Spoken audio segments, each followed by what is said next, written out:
माझं नाव झहीर मुबारक शेख आणि आज आमची सहल नळदुर्ग इथे आलेली आहे।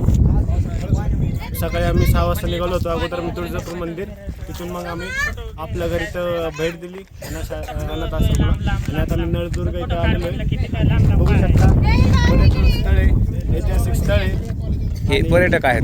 हे सगळे आपले पर्यटक।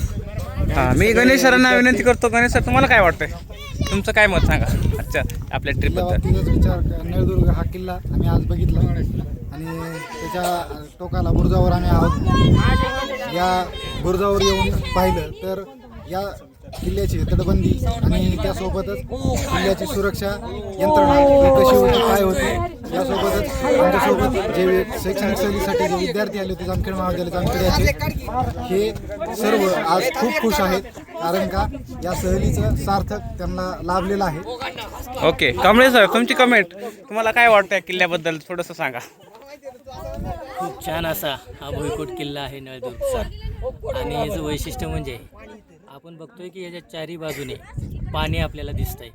ते कुठलं नैसर्गिकरित्या नसून ते कृत्रिमरित्या बनवलेलं एक पाण्याचा प्रवाह आहे की शत्रूला सहजासहजी या किल्ल्याच्या तटबंदीपर्यंत येता न यावं त्यासाठी कृत्रिमरित्या केलेला हा पाण्याचा प्रवाह आहे। आणि हे बघून खरंच एक वेगळेपणा आपल्याला या ठिकाणी दिसतो। बरेच किल्ले आपण पाहतो की उंचावरच्या ठिकाणी आहेत, पण हा किल्ला जो आहे भुईकोट किल्ला आहे आणि खऱ्या अर्थानं आपले जे पूर्वज आहेत त्यांनी सुरक्षेसाठी कशा वेगवेगळ्या योजना त्या टायमाला केल्या ते आपल्याला इथं आल्यानंतर पाहायला भेटतं। ओके धन्यवाद sir. Doctor Gopal Jadhav sir, तुमचं काय मत आहे या किल्ल्याबद्दल। हा किल्ला खरं तर भुईकोट किल्ला म्हणून या भागामध्ये प्रसिद्ध आहे। या किल्ल्याचं वैशिष्ट्य म्हणजे की हा एक बुरुज आहे, या बुरुजावरून पूर्णपणे शत्रूची पाहणी केली जाते। आणि दुसरी वैशिष्ट्य या किल्ल्याचं म्हणजे की नरमादी हा धबधबा या किल्ल्याचं दुसरं एक महत्त्वाचं वैशिष्ट्य मानलं जातं, जेणेकरून हा वरती बोरी धरण बांधलेला आहे आणि त्या बोरी धरणातून पाण्याची व्यवस्था नरमादीला केलेली आहे। आणि नरमादी ज्यावेळेस वाहतो धबधबा वाहतो त्यावेळेस आपल्याला नर आणि मादी या दोन्हीमधला फरक आपल्याला पाण्याच्या माध्यमातून आपल्याला समजला जातो, कारण का पाणी हे नरचं हे वेगळं पाणी येतं, कलर पाण्याचा हा वेगळा दिसतो। आणि पावसाळ्यामध्ये या किल्ल्याला खरं तर अनेक पर्यटक पाण्यासाठी येतात आणि या किल्ल्याचा ते आनंद घेतात असं मला वाटतं। हा आज आपल्यासोबत आहेत की गौरव मस्के सर, जे की इंग्लिश डिपार्टमेंटचे HOD आहेत, ते आपल्याला त्यांचा एक्सपिरियन्स शेअर करतील।